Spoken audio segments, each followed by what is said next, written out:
सुबह की पहली सांस और आपके बिस्तर से उठने का तरीका यह तय कर देता है कि आज आपके घर में लक्ष्मी का वास होगा या दरिद्रता का साया मंडराएगा।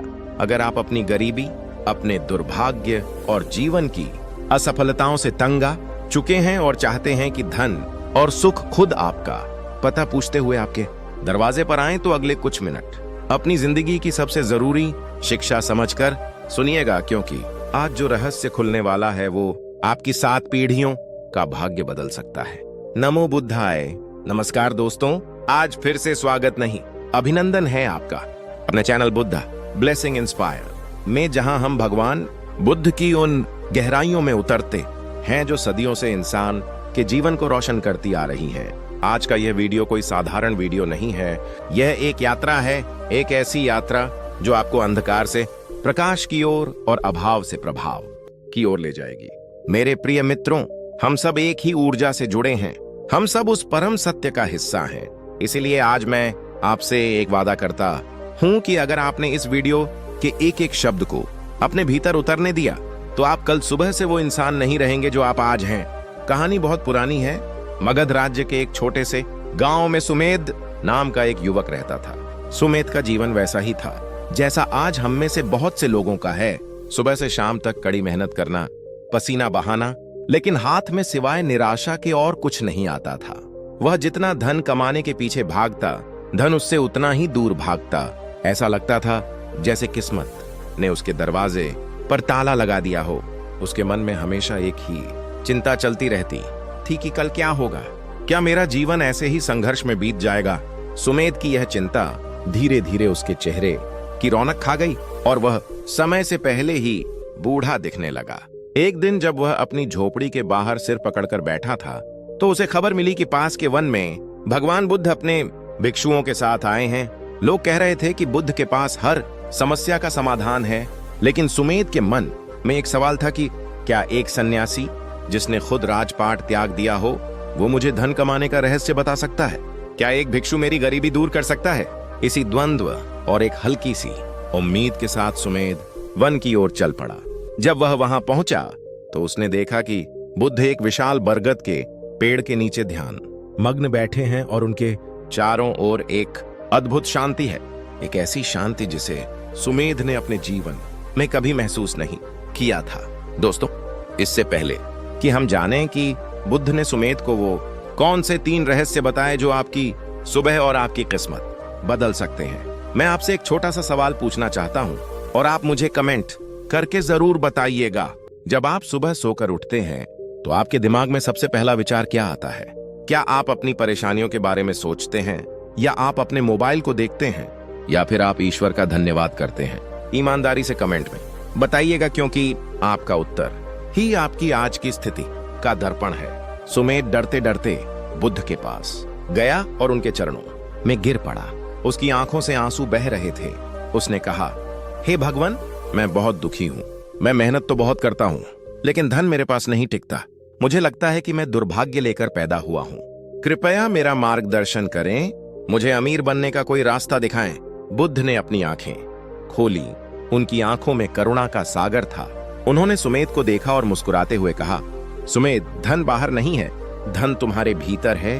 तुम जिस दरिद्रता को बाहर देख रहे हो वह केवल तुम्हारे मन की दरिद्रता का प्रतिबिंब है। तुम सुबह उठते ही जो करते हो वही तुम्हारे पूरे दिन का और तुम्हारे पूरे जीवन का निर्माण करता है। सुमेध हैरान रह गया। उसने सोचा कि सुबह उठने का धन से क्या लेना देना। तब बुद्ध ने उसे पास बैठाया और कहा, ध्यान से सुनो, मैं तुम्हें 3 ऐसे कर्म बता रहा हूं जिन्हें यदि तुमने अपनी दिनचर्या बना लिया तो दुनिया की कोई भी ताकत तुम्हें समृद्ध होने से नहीं रोक सकती। और याद रखना, यह केवल कर्म नहीं है, यह ब्रह्मांड की शक्तियों को अपने पक्ष में करने की कुंजी है। बुद्ध ने पहला रहस्य बताना शुरू किया। उन्होंने कहा, सबसे पहला काम जो तुम्हें सुबह आंख खुलते ही करना है वह है अपनी चेतना को धन्यवाद के भाव से भरना। बुद्ध की यह बात सुनकर सुमेध को कुछ समझ नहीं आया। उसने पूछा, भगवान, जब मेरे पास कुछ है ही नहीं, मेरे घर में खाने को नहीं है, कपड़े फटे हैं, तो मैं धन्यवाद किस बात का दूं? क्या मैं अपनी गरीबी के लिए धन्यवाद दूं? बुद्ध ने हंसते हुए कहा, यही तो तुम्हारी भूल है सुमेध। तुम उन चीजों को देख रहे हो जो तुम्हारे पास नहीं है और इसी कारण तुम और अधिक अभाव को आकर्षित कर रहे हो। ब्रह्मांड का नियम है कि तुम जिस चीज पर ध्यान केंद्रित करते हो वही तुम्हारे जीवन में बढ़ती है। जब तुम सुबह उठते ही अपनी समस्याओं के बारे में सोचते हो तो तुम अनजाने में ब्रह्मांड को यह संदेश भेज रहे होते हो कि मुझे और समस्याएं दो, मुझे और गरीबी दो। लेकिन जिस दिन तुम जागते ही बिस्तर से उतरने से भी पहले उन चीजों के लिए आभार व्यक्त करना शुरू कर दोगे जो तुम्हारे पास हैं, जैसे तुम्हारी सांसें चल रही हैं, तुम्हारे पास एक नया दिन है, तुम्हारा शरीर जीवित है, उस दिन तुम ब्रह्मांड के खजाने की चाबी घुमा दोगे। मित्रों, यह बात सुनने में बहुत साधारण लगती है, लेकिन इसका प्रभाव जादुई है। आप में से कितने लोग ऐसा करने के लिए तैयार हैं?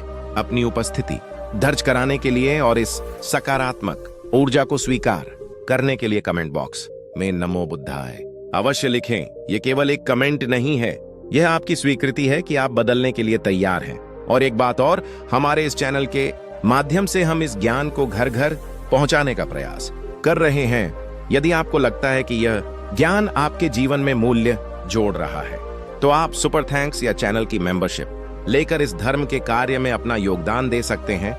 ये कोई शुल्क नहीं है, बल्कि यह आपकी तरफ से ज्ञान के प्रति एक श्रद्धा है, एक गुरु दक्षिणा है जो आपको बुद्ध की कृपा का पात्र बनाती है। याद रखें, दिया हुआ दान कभी व्यर्थ नहीं जाता, वह कई गुना होकर लौटता है।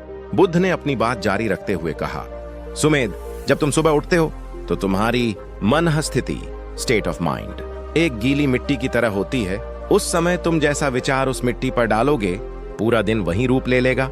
इसलिए पहला काम है आभार, ग्रेटिट्यूड। जैसे ही आंख खुले अपने हथेलियों को देखो और सोचो कि इन हाथों से आज मैं अपना भाग्य लिखूंगा। धन्यवाद दो इस प्रकृति को, इस हवा को, इस जीवन को। जब तुम धन्यवाद के भाव में होते हो तो तुम मांगने वाले नहीं रहते, तुम पाने वाले बन जाते हो। एक भिखारी को कोई कुछ नहीं देना चाहता, लेकिन एक राजा को सब कुछ मिलता है। आभार तुम्हें मानसिक रूप से राजा बना देता है। सुमेध इस बात को गहराई से सुन रहा था, लेकिन उसके मन में एक शंका थी। उसने पूछा, तथागत, मान लीजिए मैंने धन्यवाद दे दिया, मेरा मन शांत हो गया, लेकिन उससे मेरे घर में रखा खाली घड़ा तो नहीं भरेगा। उसके लिए तो मुझे कुछ करना होगा। बुद्ध ने कहा, धैर्य रखो सुमेध, यह तो केवल शुरुआत थी। दूसरा काम उससे भी महत्वपूर्ण है और वही तय करेगा कि धन तुम्हारे पास चलकर आएगा या तुम्हें धन के पीछे भागना होगा। बुद्ध का यह दूसरा रहस्य इतना गहरा था कि वहां बैठे भिक्षु भी ध्यान से सुनने लगे। बुद्ध ने कहा, दूसरा काम है मैत्री और करुणा का संकल्प। सुबह उठकर बिस्तर छोड़ने से ठीक पहले तुम्हें अपने मन में यह संकल्प लेना है कि आज मैं जिसके भी संपर्क में आऊंगा उसे कुछ न कुछ अवश्य दूंगा। सुमेध फिर चौंक गया, भगवान, मैं तो खुद कंगाल हूं, मैं लोगों को क्या दे सकता हूं? मेरे पास तो खुद के लिए भी कुछ नहीं है। बुद्ध ने गंभीर स्वर में कहा, यही तुम्हारी सबसे बड़ी अज्ञानता है। देना केवल धन का नहीं होता, और जब तक तुम देना नहीं सीखोगे तुम्हें मिलना शुरू नहीं होगा। यह प्रकृति का नियम है। एक बंद मुट्ठी में न कुछ जा सकता है और न उससे कुछ बाहर आ सकता है। बुद्ध ने समझाया, सुमेध, क्या तुम्हारे पास मधुर वाणी नहीं है? क्या तुम्हारे पास प्रेम भरी दृष्टि नहीं है? क्या तुम किसी दुखी व्यक्ति को सांत्वना नहीं दे सकते? क्या तुम किसी के काम में थोड़ी सहायता नहीं कर सकते? सुबह उठकर यह संकल्प लो कि आज मैं दुनिया से कुछ लेने नहीं जा रहा, बल्कि दुनिया को कुछ देने जा रहा हूं। चाहे वह एक मुस्कुराहट हो, एक मीठा शब्द हो, या किसी प्यासे को पानी पिलाना हो। जब तुम दाता के भाव से दिन की शुरुआत करते हो तो तुम ब्रह्मांड को बताते हो कि मैं संपन्न हूं, मेरे पास देने के लिए बहुत कुछ है। और जो खुद को संपन्न मानता है, प्रकृति उसे वास्तविक संपत्ति से भर देती है।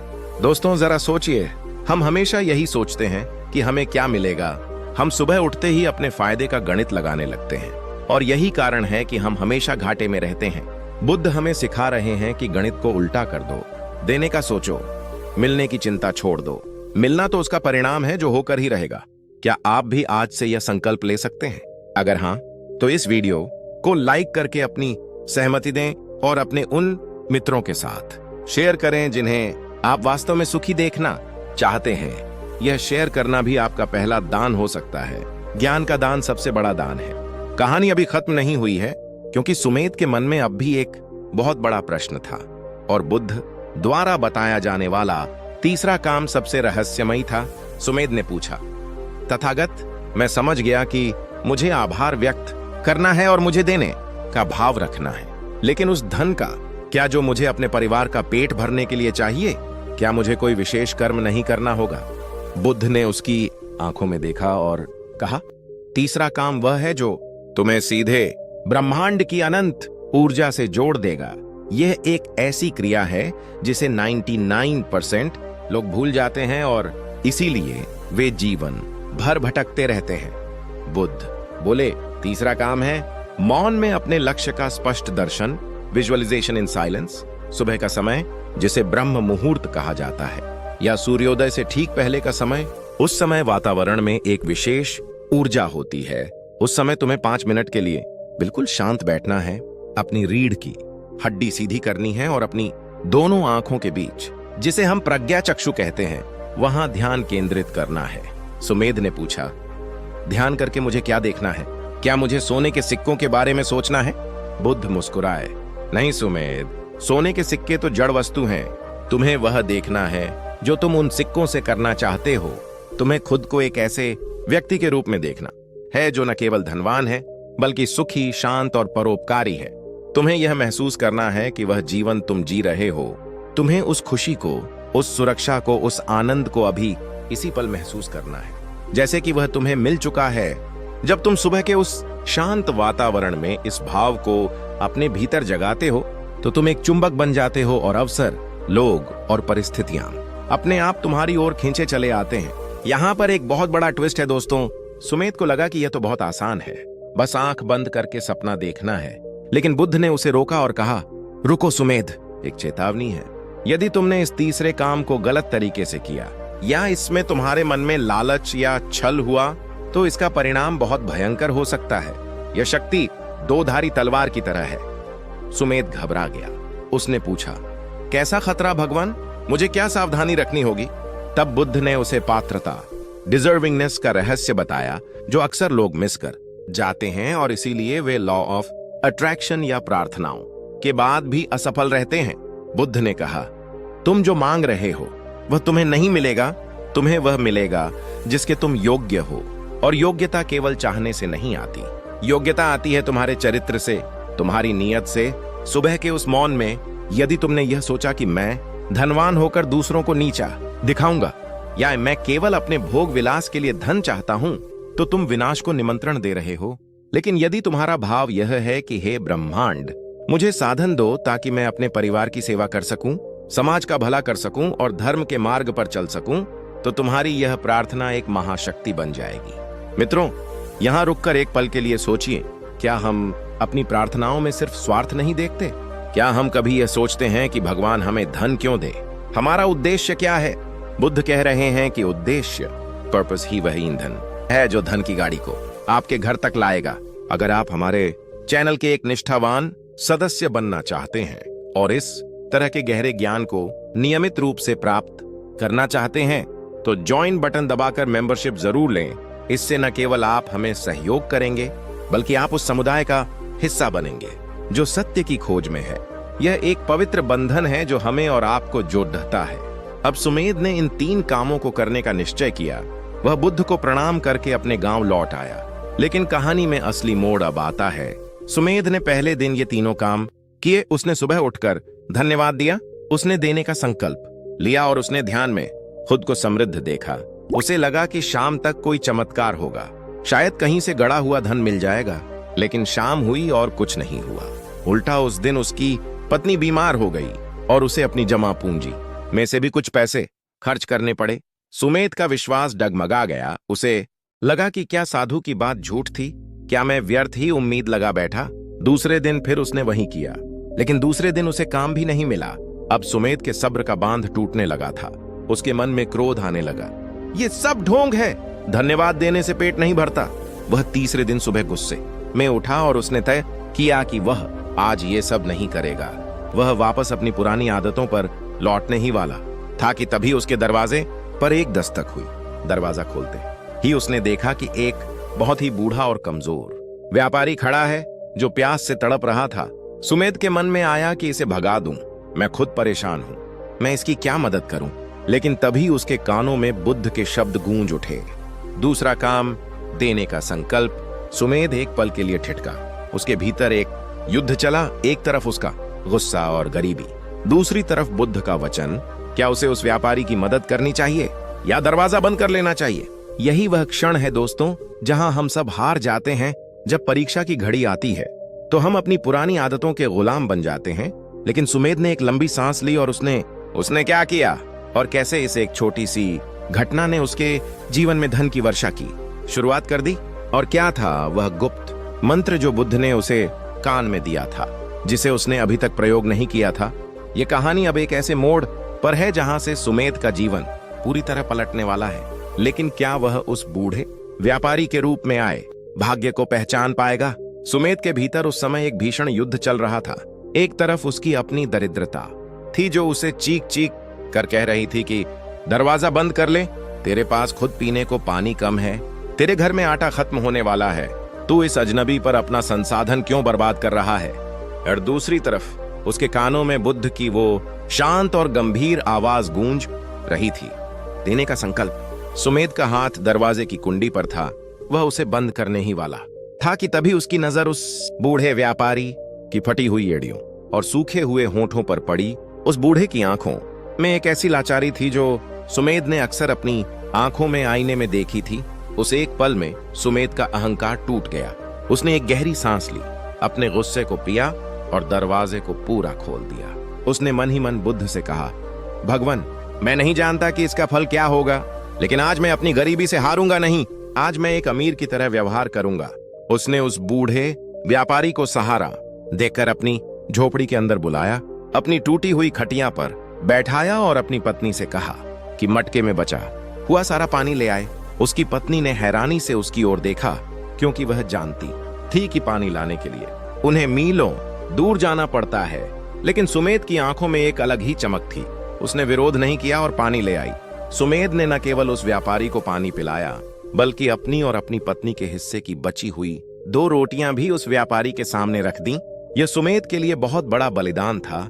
दोस्तों, जब हमारी जेब भरी होती है तब दान करना आसान होता है, लेकिन जब पेट खाली हो और भविष्य धुंधला हो, उस समय अपने हिस्से का निवाला किसी और को दे देना, यही वो क्षण है जहां इंसान देवता बनने की प्रक्रिया शुरू करता है। क्या आप में इतना साहस है? क्या आप उस ईश्वर पर इतना भरोसा करते हैं? अगर हां, तो अभी वीडियो को लाइक करके अपनी सहमति दें, क्योंकि यह लाइक बटन दबाना भी एक तरह का संकेत है कि आप अच्छाई के साथ खड़े हैं। व्यापारी ने बिना कुछ बोले पानी पिया और वो रोटियां खा लीं। खाने के बाद उस व्यापारी के चेहरे पर एक अजीब सी शांति आ गई। उसने सुमेध को देखा, लेकिन अजीब बात यह थी कि उसने सुमेध को कोई धन्यवाद नहीं कहा, नहीं उसने अपनी जेब से कोई सोने का सिक्का निकाल कर दिया जैसा कि कहानियों में होता है। उसने बस अपनी झोली उठाई, सुमेध के सिर पर एक पल के लिए हाथ रखा और चुपचाप झोपड़ी से बाहर निकल गया। सुमेध उसे जाते हुए देखता रहा। उसके मन में एक उम्मीद थी कि शायद जाते जाते यह कुछ दे जाएगा, शायद यह कोई छिपा हुआ देवता हो। लेकिन वह व्यापारी बस धूल उड़ाता हुआ ओझल हो गया। सुमेध की पत्नी ने ताना मारा, लो कर लिया धर्म कर्म, अब रात को क्या खाओगे? पानी भी खत्म और खाना भी खत्म, और बदले में क्या मिला? एक शब्द भी नहीं। सुमेध को उस पल बहुत बुरा लगा। उसका विश्वास फिर से डगमगाने लगा। उसे लगा कि बुद्ध की शिक्षा केवल बातों में अच्छी लगती है, असल जिंदगी में इनका कोई मोल नहीं। वह निराश होकर जमीन पर बैठ गया। लेकिन दोस्तों, यहीं पर वह रहस्य छिपा है जिसे बुद्ध शून्यता कहते हैं। सुमेध ने ध्यान नहीं दिया कि जैसे ही वह व्यापारी गया, सुमेध के मन से कल की चिंता का भारी बोझ अचानक हल्का हो गया था। भले ही उसके पास खाना नहीं था, लेकिन उसके भीतर एक अजीब सा संतोष था, एक ऐसी खुशी जो उसे समझ नहीं आ रही थी। यह खुशी थी देने की, यह खुशी थी अपने स्वार्थ को हराने की। उस रात सुमेध और उसकी पत्नी भूखे सोए, लेकिन हैरान करने वाली बात यह थी कि सुमेध को उस रात ऐसी गहरी नींद आई जो उसे पिछले 10 सालों में नहीं आई थी। न कोई बुरा सपना, न कोई चिंता। वह सुबह जब उठा तो ब्रह्म मुहूर्त हो चुका था। चिड़िया चहचहा रही थी। उसकी आंख खुलते ही उसे बुद्ध का तीसरा नियम याद आया, मौन में अपने लक्ष्य का दर्शन। पिछली 2 सुबह उसने यह काम लालच में किया था, लेकिन आज जब उसके पास खोने के लिए कुछ नहीं बचा था, वह बिना किसी उम्मीद के बैठ गया। उसने अपनी आंखें बंद की और सोचा, मैं धन इसलिए नहीं चाहता कि मैं ऐश करूं, मैं धन इसलिए चाहता हूं ताकि मेरे दरवाजे से फिर कोई भूखा न जाए। जैसे कल मैं उस व्यापारी को भरपेट खाना नहीं खिला पाया, वैसा दोबारा न हो। आज उसकी प्रार्थना में स्वयं नहीं था, आज उसकी प्रार्थना में करुणा थी।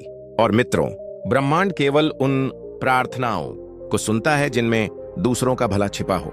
जैसे ही सुमेध ध्यान से उठा, उसने देखा कि उसकी झोपड़ी के कोने में, जहां कल वह व्यापारी बैठा था, वहां कुछ चमक रहा है।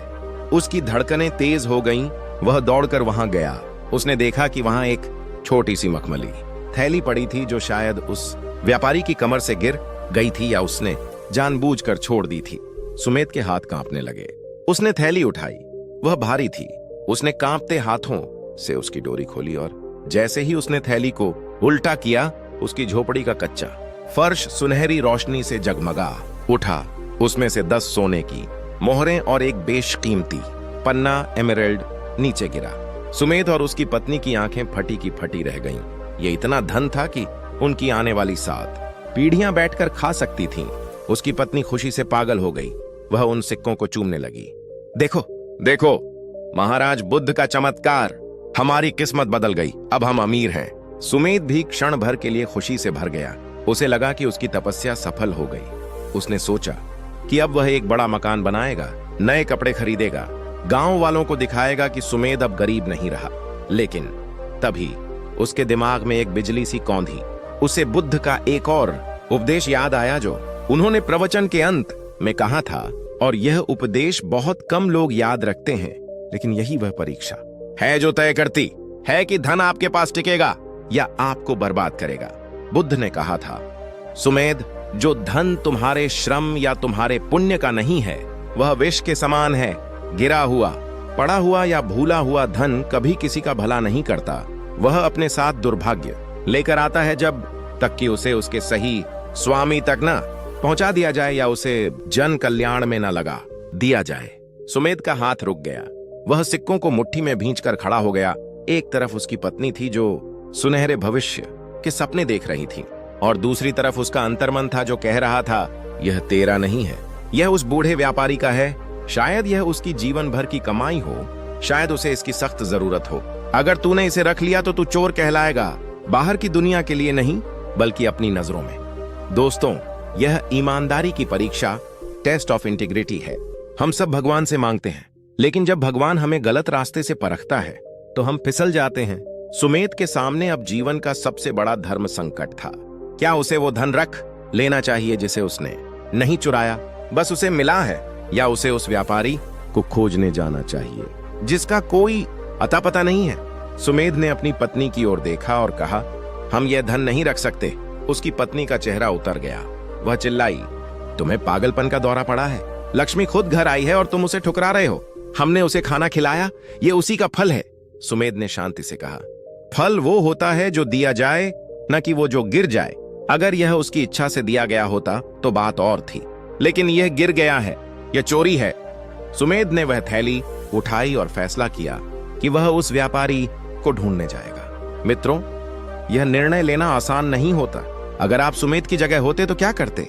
ईमानदारी से कमेंट में बताइएगा, क्योंकि कहना आसान है, लेकिन जब सोने की चमक आंखों के सामने होती है तो अच्छे अच्छों का ईमान डोल जाता है।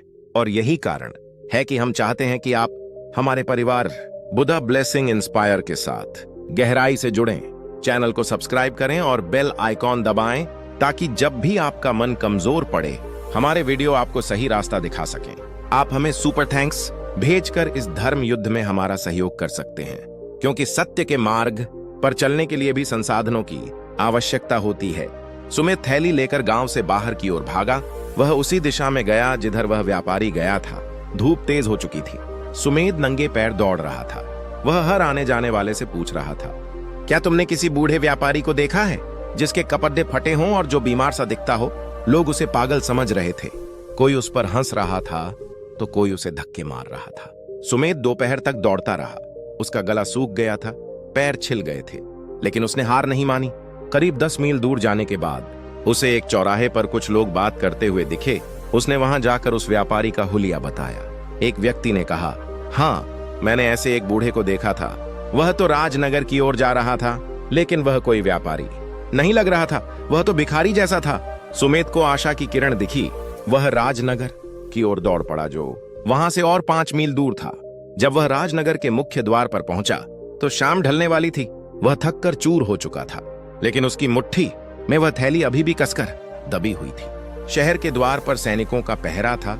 सुमेध ने अंदर जाने की कोशिश की, लेकिन सैनिकों ने उसे रोक दिया। कहां घुस रहा है? यह अमीरों और व्यापारियों का नगर है। तेरी वेशभूषा देखकर लगता है तू चोर या भिखारी है। भाग यहां से। सुमेध ने गिड़गिड़ाते हुए कहा। नहीं नहीं, मैं चोर नहीं हूं। मेरे पास किसी की अमानत है, मुझे उसे लौटाना है। एक बूढ़ा व्यापारी यहां आया है, मुझे उसे ढूंढना है।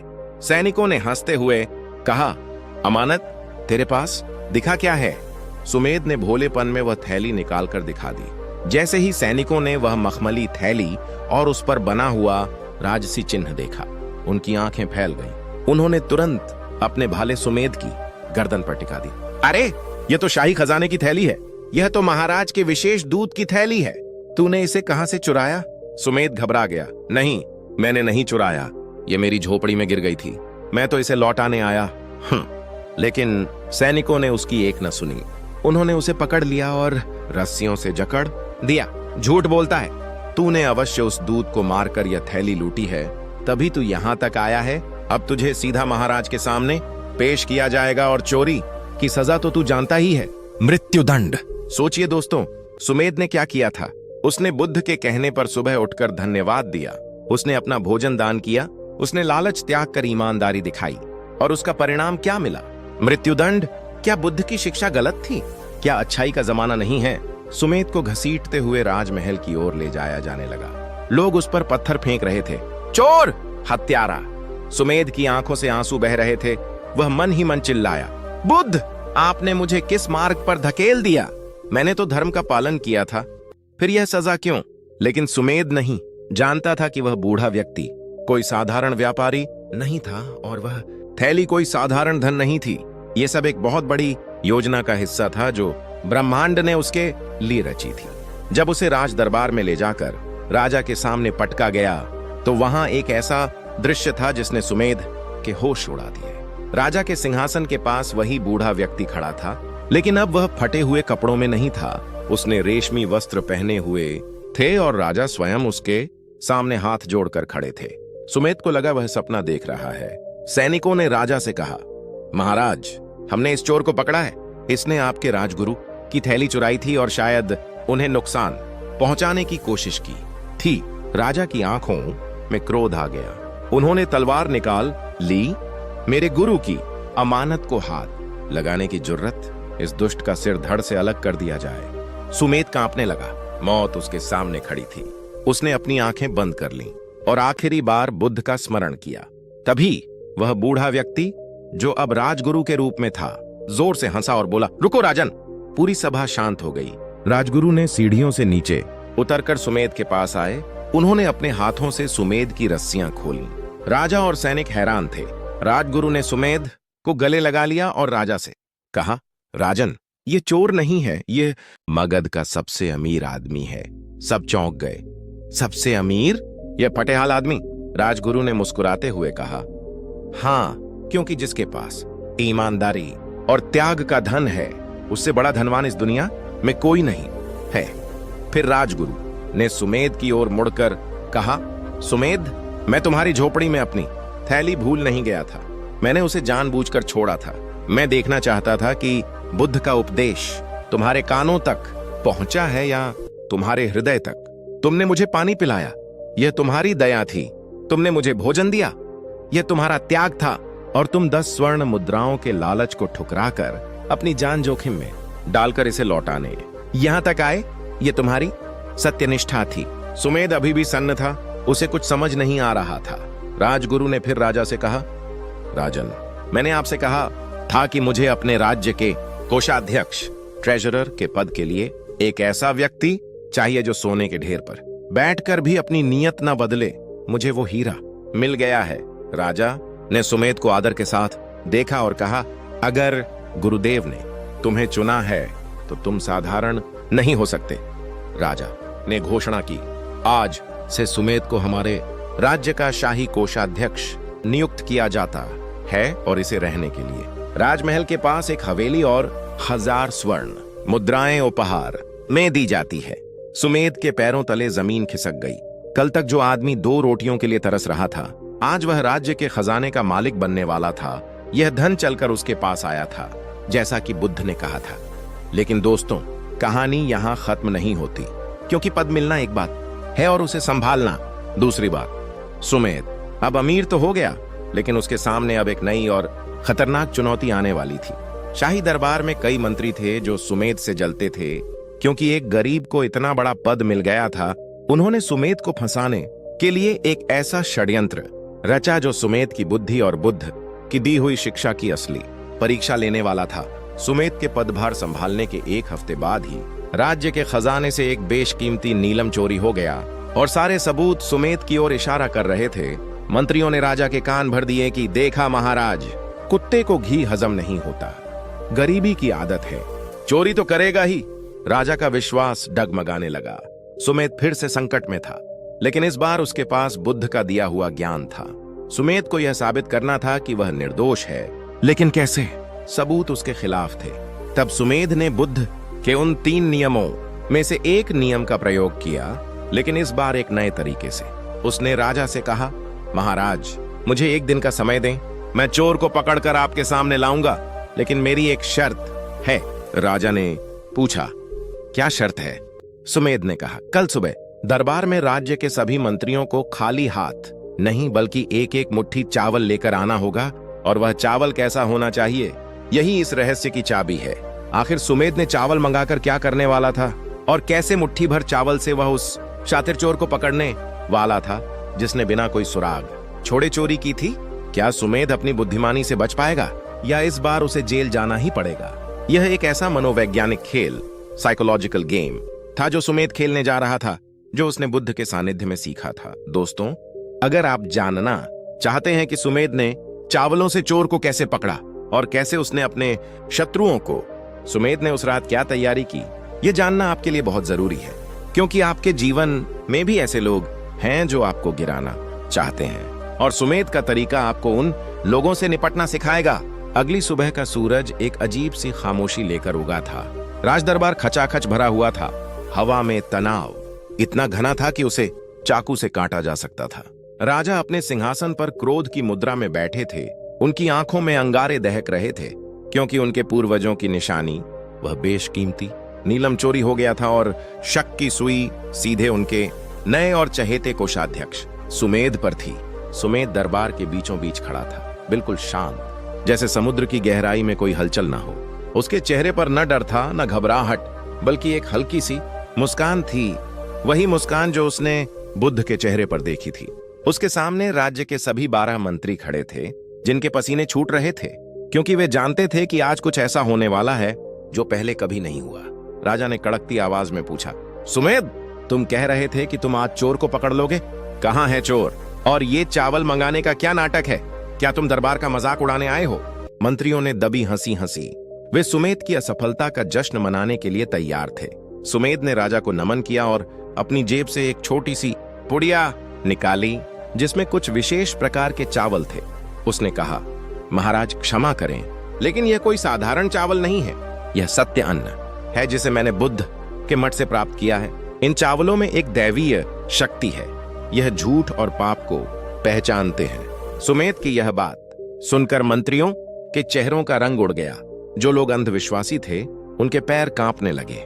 सुमेध ने आगे कहा, नियम बहुत सरल है, मैं हर मंत्री की हथेली पर एक मुट्ठी ये मंत्रपूत चावल रखूंगा।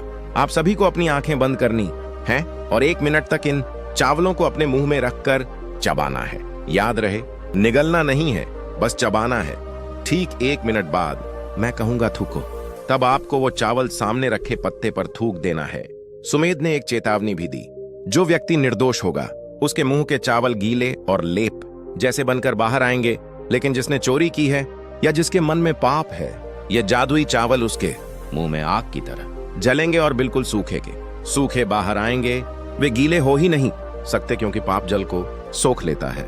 दोस्तों, यहाँ पर सुमेध ने कोई जादू नहीं किया था, बल्कि उसने बुद्ध द्वारा सिखाए गए मनोविज्ञान, साइकोलॉजी का प्रयोग किया था। यह शरीर का विज्ञान है। जब कोई व्यक्ति डरता है, घबराता है या झूठ बोलता है, तो उसका तंत्रिका तंत्र, नर्वस सिस्टम उसकी लार ग्रंथियों सैलाइवरी ग्लैंड्स को बंद कर देता है। उसका मुंह सूख जाता है। यह प्रकृति का नियम है कि डर और जीवन का प्रवाह एक साथ नहीं चल सकते। सुमेध इसी सिद्धांत का उपयोग कर रहा था, लेकिन उन मंत्रियों को लगा कि यह कोई तांत्रिक क्रिया है। सभी मंत्रियों के मुंह में चावल डाल दिए गए। दरबार में पिन ड्रॉप साइलेंस था। सबकी आंखें बंद थीं, लेकिन एक मंत्री था जिसकी आंखें बार बार खुल रही थीं। उसका नाम था मंत्री कालनेमी। कालनेमी वही था जिसने सुमेध के खिलाफ षड्यंत्र रचा था और नीलम चुराकर अपने जूतों के तलवे में छिपा रखा था। कालनेमी के मन में चोर बैठा था। सुमेध की चेतावनी चावल आग बन जाएंगे उसके दिमाग में हथौड़े की तरह बज रही थी। उसे सचमुच लग रहा था कि चावल गर्म हो रहे हैं। डर के मारे उसका गला सूख गया। उसकी जीभ तालू से चिपक गई। वह चावल चबाने की कोशिश कर रहा था, लेकिन डर के कारण उसके मुंह में एक बूंद भी लार नहीं बन रही थी। 1 मिनट बीता। सुमेध ने जोर से कहा, अब सब लोग पत्ते पर थूकें। एक साथ 11 मंत्रियों ने मुंह से गीला लुगदी बना हुआ चावल थूका, लेकिन जब कालनेमी की बारी आई तो उसने थू किया और उसके मुंह से चावल के दाने वैसे के वैसे सूखे और भुरभुरे होकर बाहर गिरे, जैसे उसने आटा फांका हो। पूरा दरबार सन्न रह गया। प्रमाण सामने था। सुमेध ने मुस्कुराते हुए कालनेमी की ओर इशारा किया, महाराज, यही है वो चोर। इसका मुंह सूख गया, क्योंकि इसका अंतर्मन इसके अपराध को जानता था। सत्य गीला होता है, करुणा की तरह बहता है, लेकिन झूठ सूखा होता है। मरुस्थल की तरह राजा ने तुरंत सैनिकों को आदेश दिया। कालनेमी की तलाशी ली गई और उसके जूतों के अंदर विशेष चोर जेब से वह चमकता हुआ नीलम बरामद हुआ। कालनेमी राजा के पैरों में गिरकर गिड़गिड़ाने लगा, क्षमा महाराज, मुझसे भूल हो गई। मुझे सुमेध की तरक्की से ईर्ष्या थी। राजा ने तलवार खींच ली। ईर्ष्या ने तुम्हें इतना अंधा कर दिया कि तुमने राज्य की प्रतिष्ठा दांव पर लगा दी। इसका सिर अभी काट दिया जाए। लेकिन तभी सुमेध ने हाथ उठाया। ठहरिए महाराज, सुमेध ने जो किया वह आपको भी अपने जीवन में उतारना चाहिए।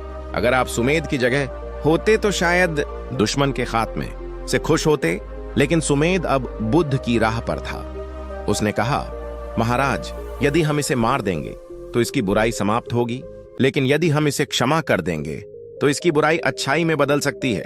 बुद्ध कहते हैं, बैर से बैर कभी शांत नहीं होता, प्रेम से बैर शांत होता है। इसे जीवन दान दें ताकि यह अपनी गलती सुधार सके। राजा सुमेध की इस महानता को देखकर नतमस्तक हो गए। उन्होंने कहा, सुमेध, तुम केवल धन के रक्षक नहीं हो, तुम धर्म के रक्षक भी हो। कालनेमी को देश निकाला दिया गया, लेकिन उसकी जान बख्श दी गई। सुमेध का कद राज्य में और ऊंचा हो गया। अब लोग उसे सुमेध सेठ नहीं बल्कि महात्मा सुमेध कहने लगे थे।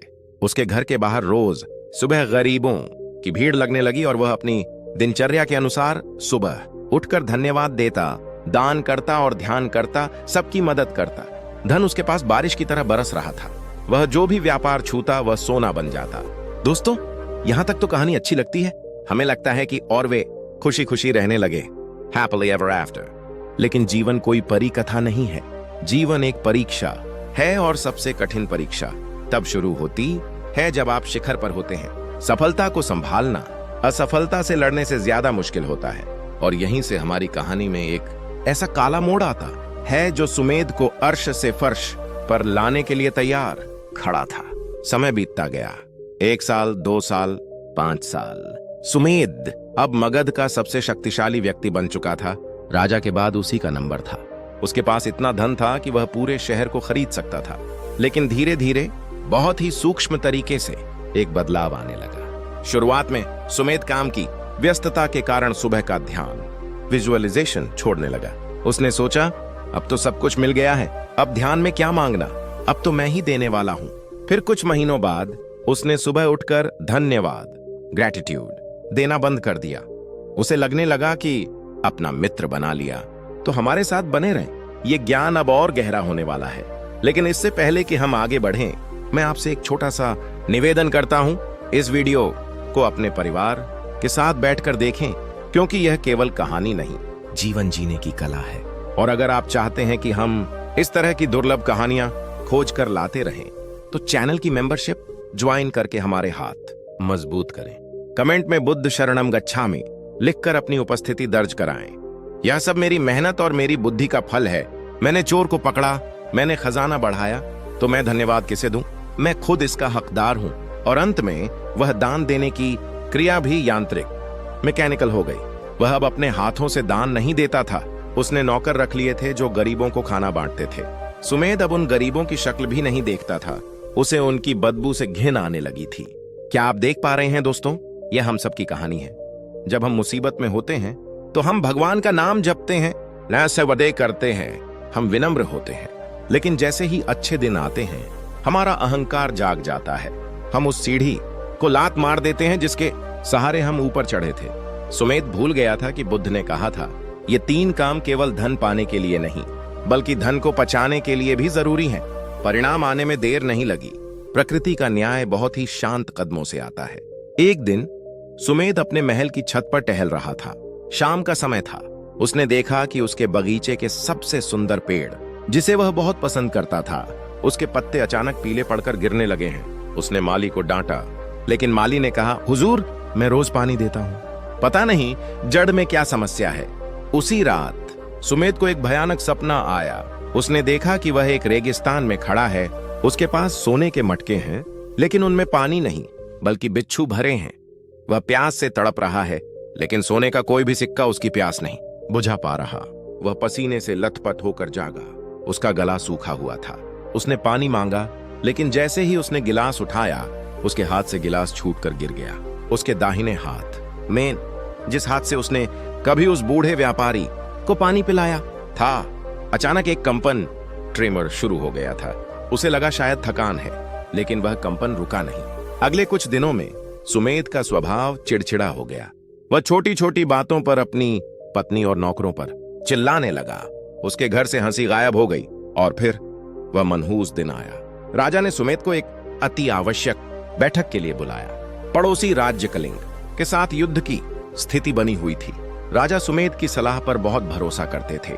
सुमेध जब दरबार में पहुंचा तो उसका अहंकार 7वें आसमान पर था। उसने राजा से कहा, महाराज, चिंता की कोई बात नहीं है। कलिंग छोटा राज्य है, हमारे पास अपार धन है। हम युद्ध करेंगे और उन्हें कुचल देंगे। बातचीत की कोई जरूरत नहीं है, हमें अपनी ताकत दिखानी चाहिए। राजा को सुमेध की बात में अहंकार की बू आई, लेकिन उन्होंने अपने पुराने भरोसे के कारण सुमेध की सलाह मान ली और युद्ध की घोषणा कर दी। यह सुमेध की सबसे बड़ी भूल थी। उसने मैत्री और करुणा के दूसरे नियम को पूरी तरह तोड़ दिया था। उसने शांति की जगह हिंसा को चुना था, सिर्फ अपने अहंकार को पोषित करने के लिए। युद्ध शुरू हुआ, लेकिन परिणाम सुमेध की सोच के बिल्कुल विपरीत हुआ। कलिंग की सेना छोटी थी, लेकिन उनका मनोबल ऊंचा था, और मगध की सेना सुमेध के गलत प्रबंधन और खजाने के दुरुपयोग के कारण कमजोर पड़ गई थी। खबर आई कि मगध की सेना बुरी तरह हार रही है। हजारों सैनिक मारे गए। राज्य का खजाना, जिसे सुमेध ने अपनी जागीर समझ लिया था, पानी की तरह बह गया, लेकिन जीत नहीं मिली। राजा क्रोध से पागल हो गए। उन्होंने सुमेध को बुलाया। इस बार राजा की आंखों में सम्मान नहीं बल्कि नफरत थी। उन्होंने दहाड़ते हुए कहा, सुमेध, तुम्हारे अहंकार ने मेरे हजारों पुत्रों सैनिकों की बलि ले ली। तुमने कहा था हम जीतेंगे। तुम्हारा वह दिव्य ज्ञान कहां गया? मुझे लगता है तुम अब वह सुमेध नहीं रहे जिसे मेरे गुरु ने चुना था। तुम एक व्यापारी बन गए हो जो खून का सौदा करता है। राजा ने आदेश दिया, सुमेध की सारी संपत्ति जब्त कर ली जाए, इसे इसके महल से निकाल दिया जाए और इसे उसी पुरानी झोपड़ी में भेज दिया जाए जहां से यह आया था। और ध्यान रहे, यदि इसने दोबारा राजमहल की ओर देखा भी तो इसकी आंखें निकाल ली जाएंगी। एक ही पल में सब खत्म। सुमेध, जो कल तक रेशम के गद्दों पर सोता था, आज शाम होते होते अपनी उसी टूटी हुई खटिया पर बैठा था। उसकी पत्नी रो रही थी। घर में खाने को कुछ नहीं था। वह कांपते हाथों, जो अब बीमारी से और भी ज्यादा कांप रहे थे, से अपना सिर पकड़कर बैठा था। उसे समझ नहीं आ रहा था कि ऐसा क्यों हुआ। वह चिल्लाया, बुद्ध, तुमने मुझे धोखा दिया। तुमने मुझे ऊपर चढ़ाया ताकि तुम मुझे नीचे गिरा सको। क्या यही तुम्हारा न्याय है? वह रो रहा था, ईश्वर को कोस रहा था। तभी अंधेरे में उसे अपनी झोपड़ी के बाहर किसी के कदमों की आहट सुनाई दी। क्या यह राजा के सैनिक थे जो उसे मारने आए थे, या कोई चोर जो उसकी बची कुची जान लेने आया था? सुमेध ने डरते हुए दरवाजा खोला। बाहर एक आकृति खड़ी थी, एक लंबा साया। उसने गेरुआ वस्त्र पहन रखे थे, लेकिन चेहरा ढका हुआ था। सुमेध ने कड़कती आवाज में पूछा, कौन हो तुम? यहां क्या करने आए हो? मेरे पास लूटने के लिए अब कुछ नहीं बचा। जाओ यहां से। उस आगंतुक ने अपनी नकाब नहीं हटाई। बस एक शांत और गंभीर आवाज में कहा, मैं लूटने नहीं आया सुमेध, मैं वो लेने आया हूं जो तुमने बहुत पहले खो दिया था। सुमेध चौंक गया। मैंने क्या खोया? मेरा तो सब कुछ छिन गया। आगंतुक ने कहा। नहीं, धन तो बस धूल थी जो आंधी में उड़ गई। तुमने वो खो दिया जो उस धन को थामे रखता था। क्या तुम्हें याद है वो 3 काम? क्या तुम्हें याद है वो पात्रता? सुमेध को झटका लगा। यह आवाज, यह जानी पहचानी थी।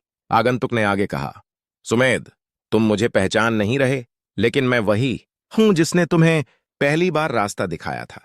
लेकिन आज मैं तुम्हारी मदद करने नहीं आया हूं। आज मैं तुम्हें एक अंतिम चेतावनी देने आया हूं। तुम्हारे पास आज की रात का समय है। अगर आज रात तुमने अपनी उस खोई हुई चाबी को नहीं ढूंढा, तो कल सुबह का सूरज तुम नहीं देख पाओगे, क्योंकि तुम्हारे शरीर के अंदर जो कंपन शुरू हुआ है, वह कोई बीमारी नहीं, वह तुम्हारी आत्मा का विलाप है, और वह तुम्हें भीतर से खा रहा है। वह व्यक्ति कौन था? क्या वह स्वयं बुद्ध थे, या वह राजगुरु थे, या कोई और वो खोई हुई चाबी क्या थी जिसे सुमेध भूल चुका था?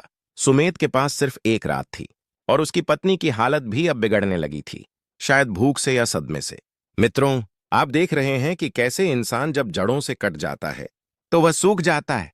सुमेध के पास वापसी का कोई रास्ता नहीं दिख रहा था, लेकिन बुद्ध का मार्ग कभी बंद नहीं होता, वह बस कठिन हो जाता है। सुमेध को उस रात एक ऐसा प्रायश्चित, एटोनमेंट करना था जो उसके अहंकार को जड़ से उखाड़ फेंके। क्या वह कर पाएगा, या वह अपनी किस्मत को कोसते हुए मर जाएगा? हमारे चैनल बुद्धा ब्लेसिंग इंस्पायर का उद्देश्य सिर्फ कहानियां सुनाना नहीं, आपको जगाना है। अगर आपको लगता है कि आप भी अपनी जिंदगी में सुमेध जैसी गलती कर रहे हैं, सफलता मिलने पर भगवान को भूल रहे हैं, तो अभी रुकिए। कमेंट में लिखिए अक्षमा, बुद्ध और अपनी भूल स्वीकार कीजिए। इस वीडियो को उन दोस्तों को शेयर करें जो सफलता के नशे में चूर हैं, शायद यह कहानी उन्हें बचा ले। हमारे साथ गहराई से जुड़ने के लिए ज्वाइन बटन दबाएं और सुपर थैंक्स के माध्यम से हमें सपोर्ट करें, क्योंकि हम ऐसी ही ज्ञानवर्धक यात्रा लाते रहेंगे। अब सुनिए, उस रात सुमेध ने क्या किया जो इतिहास बन गया। एक ऐसा ट्विस्ट जिसने न केवल उसका खोया हुआ धन वापस दिलाया, बल्कि उसे अमर कर दिया। लेकिन यह रास्ता आसान नहीं था। इसमें उसे एक ऐसी कुर्बानी देनी पड़ी जिसकी कल्पना भी आप नहीं कर सकते। उस आगंतुक ने जाते जाते सुमेध के हाथ में एक छोटा सा सूखा हुआ बीज रख दिया और कहा, अगर सुबह तक यह बीज अंकुरित हो गया तो तुम बच जाओगे, लेकिन यह बीज पानी से नहीं, तुम्हारे आंसुओं से अंकुरित होगा। और वो आंसू दुख के नहीं, सच्चे पछतावे के होने चाहिए। सूखा बीज और पछतावे के आंसू। क्या सुमेध का दिल इतना पिघल पाएगा, या उसका अहंकार अभी भी बाकी है? यह उस काली भयानक रात की कहानी है जिसने एक इंसान को सोने से पिघलाकर कुंदन बना दिया। सुमेध अपनी टूटी हुई खटिया पर बैठा था। उसकी हथेली पर वो छोटा सा सूखा हुआ बीज रखा था। बाहर सन्नाटा था, लेकिन सुमेध के भीतर शोर मचा हुआ था।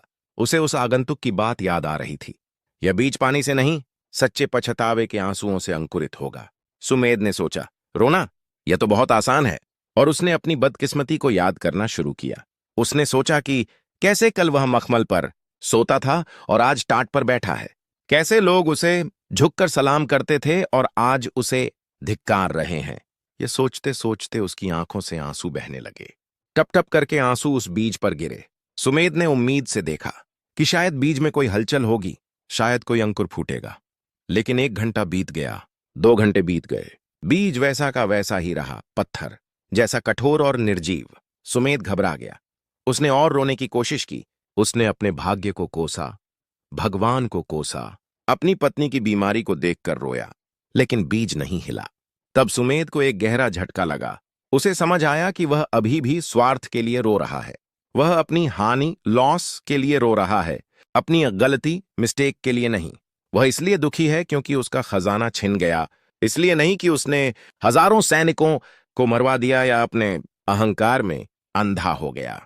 दोस्तों, यही फर्क है पछतावे और आत्मग्लानि में। हम अक्सर अपनी सजा से डरते हैं, अपने पाप से नहीं। अगर आप भी कभी ऐसी स्थिति में फंसे हैं जहां आपको लगा हो कि माफी नहीं मिलेगी, तो कमेंट में क्षमा लिखें। यह शब्द ब्रह्मांड में गूंजता है और आपके बोझ को हल्का करता है। और अगर आप चाहते हैं कि यह ज्ञान और लोगों तक पहुंचे, तो चैनल को सब्सक्राइब करना ना भूलें। यह आपका एक छोटा सा प्रयास किसी के जीवन में रोशनी ला सकता है। आधी रात बीत चुकी थी। सुमेध की पत्नी दर्द से कराह उठी। उस आवाज ने सुमेध के दिल को चीर दिया। अचानक उसकी आंखों के सामने वो दृश्य घूमने लगे जब वह युद्ध के लिए उकसा रहा था। उसे उन विधवा औरतों के चेहरे याद आए जो राजमहल के बाहर अपने पतियों के शव लेने आई थीं और सुमेध ने उन्हें हिकारत से देखा था। उसे उस भूखे भिखारी का चेहरा याद आया जिसे उसने अपने महल के द्वार से धक्के मारकर निकलवाया था। उसे अपने गुरु, अपने माता पिता और स्वयं बुद्ध का चेहरा याद आया जिनकी शिक्षाओं का उसने व्यापार बना लिया था। पहली बार सुमेध को अपनी गरीबी का दुख नहीं हुआ, उसे अपने होने पर घिन आई। उसे लगा कि मैं कितना नीच इंसान हूं, मुझे सजा मिलनी ही चाहिए, मैं तो नरक का अधिकारी हूं। उसका अहंकार पूरी तरह टूट कर बिखर गया। वह जमीन पर घुटनों के बल गिर पड़ा। उसने बीज को जमीन पर रखा और अपना माथा टेक दिया। उसने हाथ नहीं फैलाए, उसने कुछ मांगा नहीं। उसने सिर्फ कहा, हे ब्रह्मांड, हे बुद्ध, मुझे मेरा धन वापस नहीं चाहिए, मुझे मेरा पद नहीं चाहिए। मैं इस बीज को अंकुरित करने के योग्य भी नहीं हूं। मैं तो बस यह चाहता हूं कि मेरे पापों के कारण किसी और को दुख ना मिले। मेरे प्राण ले लो, लेकिन मेरी वजह से जो विनाश हुआ है उसे रोक दो। और उस पल जब उसने पूरी तरह मैं को मिटा दिया, उसकी आंखों से एक अलग तरह का आंसू गिरा। यह आंसू गर्म था, यह आंसू भारी था, यह आंसू दुख का नहीं, शुद्धि का था। वह आंसू सीधा उस बीज के ऊपर गिरा। सुमेध वहीं रोते रोते बेहोश हो गया। सुबह की पहली किरण जब उसकी झोपड़ी के छेद से अंदर आई तो सीधी उस बीज पर पड़ी। सुमेध हड़बड़ा कर उठा। उसने डरते डरते उस बीज की ओर देखा और उसकी आंखें फटी रह गईं। वह सूखा, कठोर बीज बीज से फट चुका था और उसमें से एक नन्हा, कोमल हरा अंकुर बाहर निकल आया था जो सुबह की रोशनी में चमक रहा था। चमत्कार हो चुका था। प्रकृति ने उसकी माफी स्वीकार कर ली थी। सुमेध उस नन्हे पौधे को देखकर बच्चों की तरह रोने लगा। उसे खजाना मिलने पर भी इतनी खुशी नहीं हुई थी जितनी आज इस एक बीज के उगने पर हुई थी, क्योंकि यह बीज उसकी नई जिंदगी का प्रतीक था। तभी दरवाजा खुला और वहीं आगंतुक विजिटर भीतर आया। सुमेध ने उसे देखते ही उसके चरण पकड़ ली। उसने यह नहीं कहा कि देखो मैंने शर्त जीत ली। उसने कहा, महाराज, ये बीज उग गया है, लेकिन अब मुझे ये नहीं चाहिए। मुझे कोई शर्त नहीं जीतनी। मैं अब इस गांव से दूर जाकर तपस्या करना चाहता हूं। आगंतुक ने अपने चेहरे से नकाब हटाया। और दोस्तों, यहां एक ऐसा रहस्य खुलने वाला है जिसकी कल्पना सुमेध ने सपने में भी नहीं की थी। वह आगंतुक कोई साधु या राजगुरु नहीं था। वह स्वयं मगध का सेनापति था, जो राजा का सबसे वफादार और क्रूर माना जाता था। सुमेध कांप गया। सेनापति यहां? वह भी साधु के वेश में। सेनापति ने गंभीर स्वर में कहा, सुमेध, राजा ने मुझे कल रात ही तुम्हें मारने का आदेश दिया था। मैं यहां तुम्हारी गर्दन काटने आया था, लेकिन मैं देखना चाहता था कि क्या वो महात्मा सुमेध अभी भी इस पापी शरीर के अंदर जिंदा है या मर गया। इसलिए मैंने तुम्हें यह बीज दिया था। यह कोई जादुई बीज नहीं था, यह एक साधारण चने का दाना था। लेकिन मैंने कहा था कि यह पछतावे से उगेगा। अगर तुम रात भर अपने धन के लिए रोते रहते तो तुम इसका ध्यान नहीं रखते और यह सूख जाता। लेकिन तुमने अपने अहंकार को मारकर इसकी परवाह की। तुमने अपनी आंसुओं की नमी और अपनी प्रार्थना की गर्मी दी, इसलिए यह उग पाया। सेनापति ने अपनी तलवार म्यान में वापस रख ली और कहा, तुम्हारे इस प्रायश्चित ने आज तुम्हें जीवन दान दिया है। लेकिन सुमेध, खतरा अभी टला नहीं है। राजा का क्रोध अभी शांत नहीं हुआ है और एक बहुत बड़ी मुसीबत राज्य पर आने वाली है जिसका समाधान केवल तुम जानते हो, भले ही तुम्हें अभी पता ना हो। सुमेध ने पूछा, कैसी मुसीबत? मैं क्या कर सकता हूं? मैं तो अब बस एक भिखारी हूं। सेनापति ने कहा, याद करो, जब तुम खजांची ट्रेजरर थे तो तुमने अकाल राहत कोष, फैमिन रिलीफ फंड के लिए एक गुप्त स्थान बनवाया था जिसका नक्शा केवल तुम्हारे दिमाग में था। तुमने अहंकार में आकर राजा को भी वह जगह नहीं बताई थी क्योंकि तुम अपनी शक्ति दिखाना चाहते थे। आज गुप्तचरों ने खबर दी है कि पड़ोसी राज्य कलिंग ने हमारी नदियों के पानी में विष मिला दिया है। पूरा राज्य प्यासा मरने वाला है। केवल उस गुप्त स्थान पर ही शुद्ध पानी और औषधियों का भंडार है जो पूरे राज्य को बचा सकता है। लेकिन राजा को वह जगह नहीं मिल रही है। राजा को लगता है कि तुमने बदला लेने के लिए वह जगह नष्ट कर दी है। अगर आज दोपहर तक वह जगह नहीं मिली तो राजा पूरे गांव को जला देंगे। यह सोचकर कि तुम यहीं छिपे हो, सुमेध सन्न रह गया। उसके पास वह जानकारी थी जो लाखों लोगों की जान बचा सकती थी। लेकिन समस्या यह थी कि राजा ने आदेश दिया था, अगर सुमेध दिखाई दे तो उसे देखते ही मार दिया जाए। उसकी बात न सुनी जाए। अब सुमेध महल तक कैसे जाए? अगर वह सामने आया तो सैनिक उसे तीर मार देंगे, वह अपना मुंह भी नहीं खोल पाएगा। और अगर वह नहीं गया तो प्यास और विष से निर्दोष लोग मर जाएंगे। यह बुद्ध की तीसरी और सबसे कठिन परीक्षा थी, आत्म बलिदान, सेल्फ सैक्रिफाइस। क्या सुमेध अपनी जान जोखिम में डालकर उन लोगों को बचाने जाएगा जिन्होंने उसे पत्थर मारे थे, जिन्होंने उसे चोर कहा था? सुमेध ने सेनापति से कहा, मुझे महल ले चलिए। सेनापति ने कहा, पागल मत बनो सुमेध, वे तुम्हें द्वार पर ही मार देंगे। मैं तुम्हें बचाने आया था, मारने नहीं। सुमेध ने मुस्कुराते हुए कहा, कल तक मैं अपनी जान बचाने के लिए जी रहा था, इसीलिए मैं गरीब था। आज मैं दूसरों की जान बचाने के लिए मरूंगा, इसलिए मैं समृद्ध हूं। बुद्ध का दूसरा नियम याद है सेनापति? देने का संकल्प। आज मैं अपने प्राण दूंगा। दोस्तों, ये जज्बा है जो एक इंसान को भगवान बना देता है। अगर आपके रोंगटे खड़े हो रहे हैं तो वीडियो को लाइक करके इस ऊर्जा को महसूस करें। यह कहानी अब अपने सबसे खतरनाक मोड पर है। हमारे चैनल बुद्धा ब्लेसिंग इंस्पायर की मेंबरशिप लेकर आप ऐसी अनगिनत गाथाओं के संरक्षक बन सकते हैं। सुपर थैंक्स का बटन दबाएं और हमें बताएं कि आप इस मिशन में हमारे साथ हैं। सुमेध और सेनापति महल की ओर चल पड़े। सुमेध ने साधु का वेश नहीं बनाया, उसने अपने वही फटे पुराने कपड़े रहने दिए। जब वे महल के मुख्य द्वार पर पहुंचे तो हाहाकार मचा हुआ था। लोग पानी के लिए तड़प रहे थे, बच्चे रो रहे थे। सैनिकों ने दूर से ही सुमेध को आते देखा। उन्होंने तुरंत अपने धनुष तान लिए। रुको, वहीं रुक जाओ वरना हम तीर छोड़ देंगे। सुमेध रुका नहीं, वह चलता रहा। एक तीर आया और उसके कंधे को छूता हुआ निकल गया। खून की धार बह निकली। सेनापति ने चिल्लाकर सैनिकों को रोकने की कोशिश की, लेकिन राजा का आदेश सख्त था। दूसरा तीर आया और सुमेध के पैर में लगा। वह गिर पड़ा। घिसटते हुए वह आगे बढ़ा। तभी राजमहल की बालकनी से राजा ने यह दृश्य देखा। उन्हें लगा सुमेध उन पर हमला करने या भीख मांगने आ रहा है। राजा ने चिल्लाकर कहा, इसे खत्म करो। सैनिकों ने एक साथ कई तीर छोड़े। सुमेध की मौत निश्चित थी, लेकिन ठीक उसी पल एक चमत्कार हुआ। नहीं, आसमान से कोई बिजली नहीं गिरी, बल्कि सुमेध ने अपनी पूरी ताकत लगाकर अपनी जेब से वही हारा अंकुरित बीज निकाला और उसे हवा में लहराया। उस छोटे से हरे पौधे को देखकर एक वृद्ध मंत्री जो सुमेध के चावल वाले परीक्षण में मौजूद था, जोर से चिल्लाया, रुको, तीर मत चलाना, यह तो संजीवन है।